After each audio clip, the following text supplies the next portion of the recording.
On August 6th, Knox County voters will go to the polls to elect a new county mayor. Of course, they will be succeeding Mayor Glenn Jacobs, who is term limited. Whoever wins that August 6th election will then take office on September 1st. We heard from the candidates leading up to the primary. 3 Republicans, 1 Democrat. Well, after the primary, the stage is now set. The mayoral race now between Republican candidate Betsy Henderson and Democrat Beau Hawk. We are talking to both in the lead up, and joining us today, Democrat Beau Hawk. Thank you for taking time for us. We appreciate you. Thanks for having me on today. Okay, since last we talked, how has this process, this campaigning process, been going? It's been going well. It's been very busy. You know, a lot of talking to constituents, a lot of going to different events, candidate forums. You know, I think those are slowing down, but they're going to pick back up now that the primary is over with and we're heading into this general election. But it's been go every day. You know, I'm still working my day job as well. So got to pay the bills, yeah, right? right. So, you know, long days, but it's been really enriching kind of experience. It's been really inspiring, kind of talking to so many different constituents in the county and hearing about what matters to them and seeing people kind of being hopeful about my message and hearing that it resonates with people has been really, really good. Okay, let's talk about that. When you are knocking on doors and talking to someone face to face, what are the main issues that they are bringing up that they want addressed? Yeah, I mean, I hear a lot about the main issue that I talk about, and that's, you know, cost of living, cost of housing. I mean, people are dealing with just high cost of groceries and gas.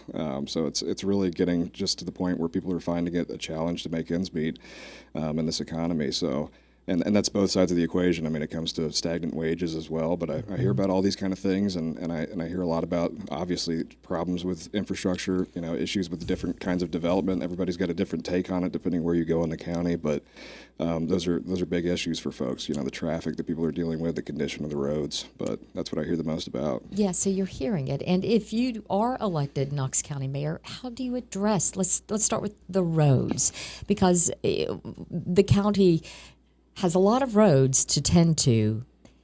Is there enough money to tend to them? And if not, how do you make that such that people can get the roads that they want and deserve? Right.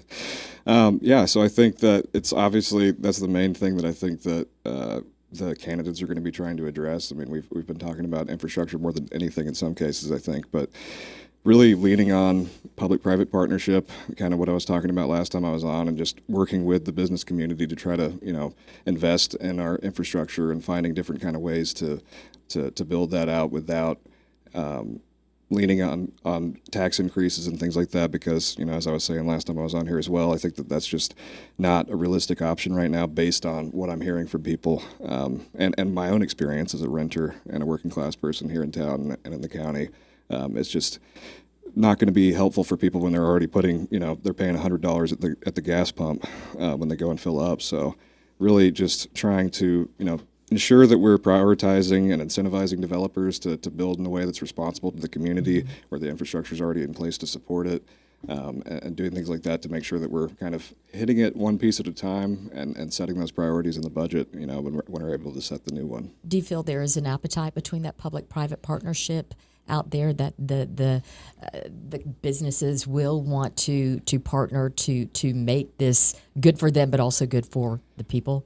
I think so. I mean, that's been one of the actually interesting things about, you know, being on this campaign trail, and especially coming from my background of being, you know, I work with the business community in my role working for the unions and the working people that they represent. But hearing from them, you know, now talking about these kind of issues, I hear a lot from, you know, business people that are concerned about, you know, the same kind of, we're aligned on these kind of issues when it comes to, they want people to be able to live in the county that they're employing.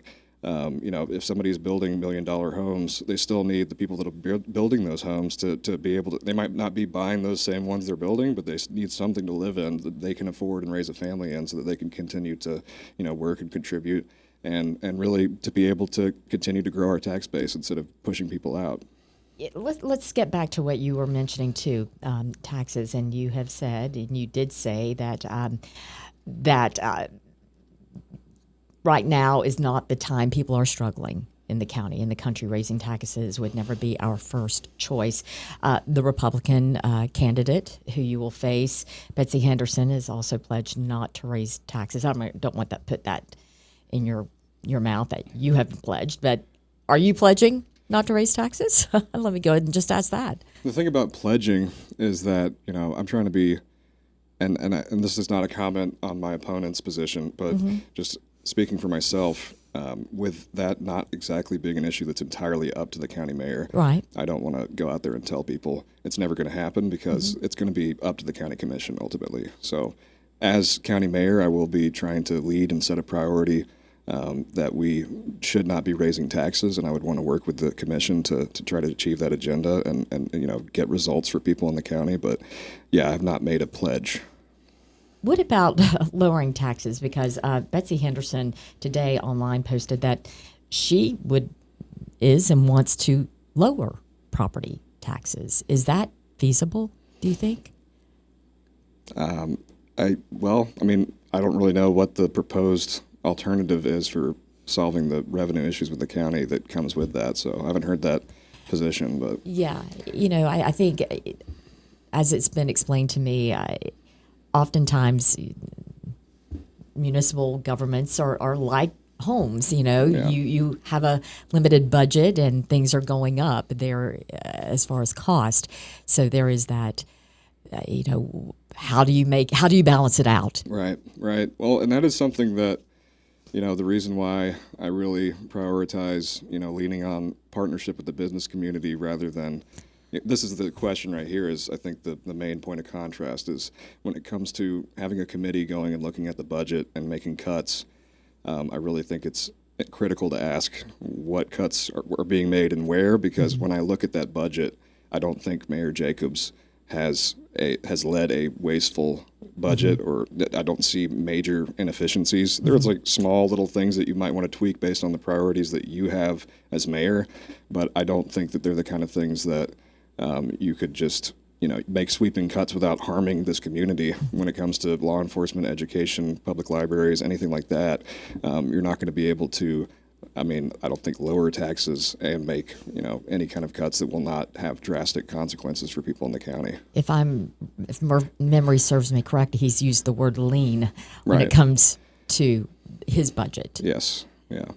Let's talk about something that is a real talker these days, especially data centers. You've made it clear this is not something you want to see. Right. Give us your stance on that. What do you see? What do you see are the detriment of these in our communities? Yeah, so working for the Building Trades Council, usually we as unions in the construction industry are fairly agnostic, just based on what we're building, because we're really concerned with making sure that we have good jobs for the people that are going through our apprenticeships, that they have somewhere to go to work. So I had to really think about that, but ultimately, if I'm running to represent everybody in Knox County, I think I've heard a lot of people in the county speaking on this, and I personally feel that it would not benefit us to, I think there's different kinds of data centers. Obviously, the county already has at least one, but as far as just a huge, AI data center that's just going to be sucking up all these resources and water, especially in a county as naturally beautiful as Knox, I just don't think that would be a net benefit for anybody, because, you might have a few construction jobs, but I really don't think that there would be, there's not going to be a whole lot of permanent jobs for operating that facility beyond that point. And so I think ultimately the harm far outweighs any kind of benefit that might come from, because the only benefits as a building trade person I could see would be, maybe some good construction jobs, but I just I don't see that happening. What is the long-term benefits? Yeah, I think we're all just waiting to see for sure. Let's talk about the issue of homelessness in Knoxville, Knox County. It is something that I think I shouldn't say most, but a lot of places are dealing with. As county mayor, if you were to be elected, do you have a plan, or do you have a vision in which to address providing homes and affordable housing to people who don't have a home or can't afford a home right now? Yeah, so, I think that the cooperation between county and city government that we have with the Office of Housing Stability is a very good thing, and I think we need to continue that and build on that. I think we need to increase the level of involvement that we have and input from the community and from folks that are providing services to the homeless population, the nonprofits. I think we need to work with everybody who's on the ground and learn from what they're doing. And I've met with a few of those folks, and I've heard a lot about the permanent supportive housing that some of them provide. I think that's something that we should continue to invest in to help that population, especially when people are struggling with different kind of issues. I think we should be investing in that. And really, it's a critical issue for me because I'm talking about, that is the consequences of not addressing the ongoing affordability crisis. Is you're either going to get pushed out into a neighboring county or you're going to just get pushed out of your home altogether and onto the street. So I don't want to see that happening to anybody else. Are there any stories that on the campaign trail that have really resonated with you when you've talked to people? Or are there any topics? Yeah, I know you said affordability was really the thing you're hearing the most. Yeah, I mean, I have heard some really interesting stories on that subject, but another thing that I've heard a lot from people has been that they were relieved to hear somebody talking about bipartisanship and about, just kind of getting back to basics and just trying to govern and having making sure that you're serving the interests of everybody in the county and not kind of focusing on your team exclusively. I think people are really exhausted by the national political discourse, and they're even more exhausted now that that's filtered so much down to the local level. So talking about, how much kind of extremism I've seen locally and just kind of how many different tangents and culture war kind of issues we've gotten sucked into, even in Knox County, when it's really not addressing the roads or the housing or any of those kind of things. I've heard from a lot of people that it means a lot to them to even just hear somebody addressing that and saying, like, hey, let's just bring it back to something a little bit more common sense. And how would you, in that position, try to bridge that gap because it is clear there is a division, and I agree with you, it has trickled down to the local level. It used to be, or it seemed to be, much more at a national level. If you are in this position, how do you bring both sides together, all together? Yeah, I mean, that's really one of the most interesting challenges about the role to me, because my background is really heavily involved in coalition building, and so within the Central Labor Council that I'm president of, I'm working with people across the entire political spectrum and trying to get them to work together toward common goals that are just basic kind of things like higher wages, better jobs for folks. But beyond that, I've worked a lot to kind of make bridges between the business community and organized labor, with faith congregations, with educational institutions, with government agencies, making sure people are communicating, more people are at the table. And I think that's what's really important about being in the role of the mayor, is that you're convening people, you're deciding like who needs to be at the table. And I think that's really important. And it's about, being able to compromise with people and work with them in a civil and respectful way. And I could definitely pledge that I will always do that, even to people that, might consider each other enemies. Typically, I don't think that's how we need to be viewing our fellow citizens of Knox County. Do you feel like that in the end we all really want the same thing? Yes. Even though we may be deemed this or this, just in talking with voters, do you feel in the end we have the same goal? You hear that from others? Absolutely. Do you experience that? I think people want to see hard work rewarded with a stable, career and a place to live and raise their family, and hope that their children can also do the same thing and have the same opportunities that they had. I think those are the kind of basic conditions that everybody wants and we all hold in common. And if we could have that and just a little bit more respect for each other, I think we'd be in a much better place. Let's kind of pull back to the campaign trail. Campaigning has changed a lot, at least in the years that I've been covering candidates. There used to be a lot more, I'm assuming, door knocking, signs, TV commercials. It's changed, hasn't it? How are you reaching your constituents?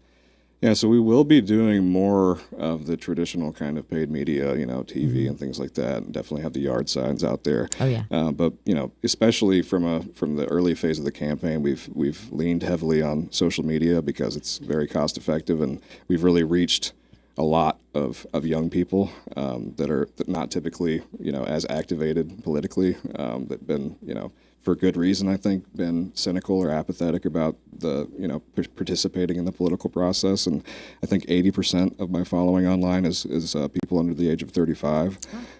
So it's been really exciting to, engage with folks in that way. But we're going to be continuing to start building out more of the media aspect of the campaign and more traditional formats as well. Mm-hmm. A lot of text messages these days from candidates, right? Yeah. I think that's what you're tasked with doing. How do you reach the people? Yeah, and we're doing that. We're doing the emails, we're doing the texts, but I think the biggest thing is just getting out there and knocking doors and talking to people face to face.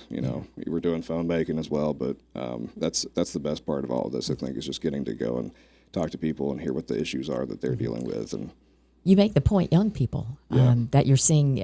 Would you have thought that prior to running and getting out there that there would be that engagement, that much engagement? I was hopeful for it, but I've honestly been pleasantly surprised by how many people.